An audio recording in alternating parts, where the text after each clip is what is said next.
Hey guys, welcome to Wrestle Kingdom. Latest news. Bret Hart calls out The Undertaker. CM Punk wants to work underneath Shawn Michaels. Bobby Lashley still with WWE. AEW backstage reaction. Going head to head with WWE. Monday Night Raw and so much more. Monday Night Raw results. Randy Orton brawls with Gunther in Raw's final moment. Ahead of his WWE World Heavyweight title match at WWE Bash in Berlin, Gunther ignited a brawl with Randy Orton just seconds after the Viper defeated Ludwig Kaiser. Plus, the Judgment Day destroyed the Terror Twins, and CM Punk challenged Drew McIntyre to a strap match at WWE Bash in Berlin. Starting with World Heavyweight Champion Gunther and Ludwig Kaiser unleashed a surprise attack on Randy Orton and rode to WWE Bash in Berlin. Sheamus defeated Pete Dunne. When Pete Dunne trapped Sheamus' injured hand inside the turnbuckle in order to further the injury, the cultic warrior ripped the turnbuckle off the rope and leveled his one-time friend with an earth-shattering brogue kick for 3 counts. Max Dupree vs. Ivy Nile ended in a no contest. Cesar Abigail interrupted Max Dupree's match against Ivy Nile. Seconds later, the rest of the Wade Six joined her and obliterated all 4 members of American Made. Drew McIntyre accepted CM Punk's challenge for a strap match at WWE Bash in Berlin. Odyssey Jones and The New Day defeated the Final Testament. Odyssey Jones picked up the pin to give himself, Kofi Kingston, Xavier Woods the victory over Karrion Kross and AOP in a 6-man tag team match. Big Bronson Reed defeated The Miz in a no disqualification match. In a no disqualification match that incorporated chairs, candlestick, and trash cans, Big Bronson Reed hit The Miz with Death Valley driver through a table and a tsunami for a huge victory. When Big Bronson Reed attempted to continue his attack after the match, however, Braun Strowman emerged to prevent the massive superstar from unleashing more tsunamis on the A-lister The Miz. The Judgment Day ruthlessly beat down Damian Priest and Rhea Ripley in a sneak attack. WWE's Women's Tag Team Champion Alba Fyre and Ala Dawn defeated Damage Control and Pure Fusion Collective in a triple threat tag team match. After Ala Dawn took advantage of the triple threat chaos to tag herself into the match when no one was looking, she and Alba Fyre used a backstabber swanton combination onto a stag Shayna Baszler and Kairi Sane to retain WWE's Women's Tag Team Championship.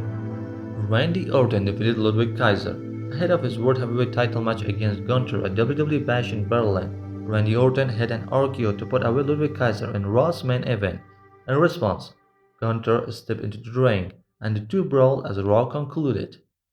Bret Hart calls out The Undertaker. Bret Hart isn't a big fan of The Undertaker's recent comment regarding the Montreal Screwjob, and takers believe that Vince McMahon has no other choice. Speaking on a recent edition of Attitude Era podcast, the Hitman Hart commented on wrestlers who say there was no other option. Bret Hart also revealed that he should have knocked out Shawn Michaels and Triple H in addition to Vince McMahon. Speak of there was no other option, he said. I always hear this crap, like The Undertaker said a few days ago they had to do what they're gonna do because there was no other option. Bullshit. I had another 6 weeks left on my contract. There was a million things that they could have done. It was a case of liars and cheaters and backstabbers, and guys that made that moment happen, Shawn Michaels, Triple H, Vince McMahon. I wish I knocked them all out, I have no regrets. Speak of knockout, he knocked out Vince McMahon back then. He said, I can't believe Vince McMahon actually gonna confront me. We walked up to each other and looked up. Like a wrestling match, and I knocked him out with one punch. It was the greatest punch I ever threw. Absolutely beautiful uppercut. I lifted him up about a foot off the ground. Broke my hand, but it was the sweetest punch I ever threw. I wouldn't change anything about it. Vince McMahon can rot in hell.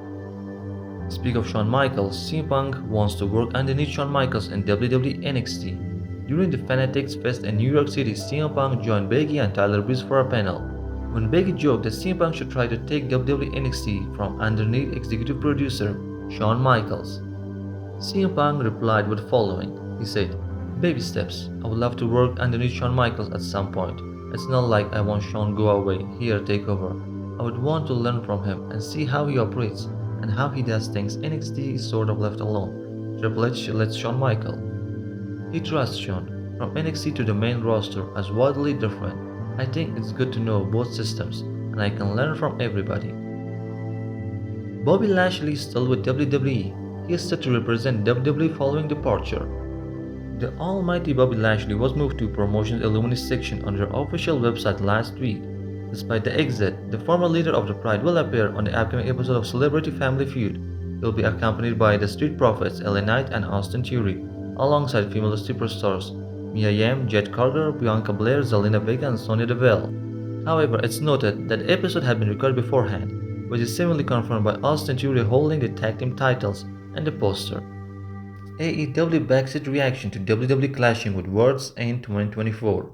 WWE has clashed with AEW in the past, and a similar scenario will unfold later this year. AEW Worlds in 2024 will take place on December 28 at the Addition Financial Arena in Orlando, Florida.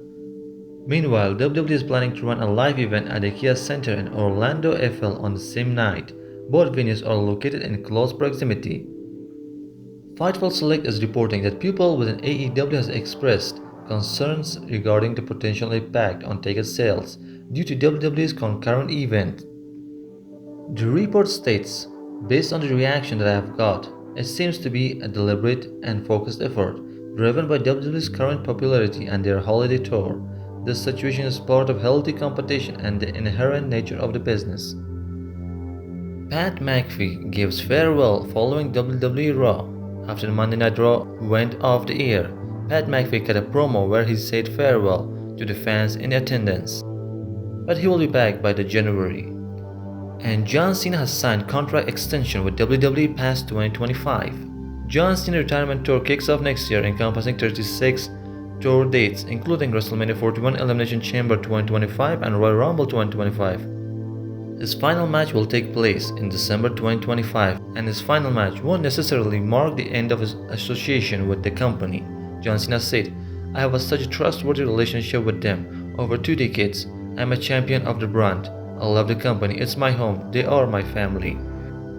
Even after 2025, I have already signed an extension to remain a member of the WWE family for the near, mid, and long-term future.